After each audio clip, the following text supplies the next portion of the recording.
Selamun Aleyküm. Kurban bayram namazına gelmişik. Bu eşitlikleriniz bayram təkbirləridir.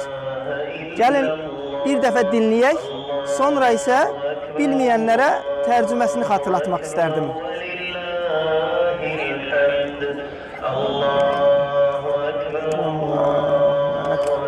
Allahu Ekber, La ilahe illallah, Allahu Ekber, Allahu Ekber ve lillahil hamd.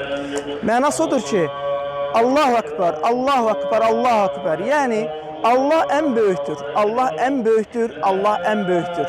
La ilahe illallah. Yani Allah'tan başka ibadete hakkı olan məbud yoktur.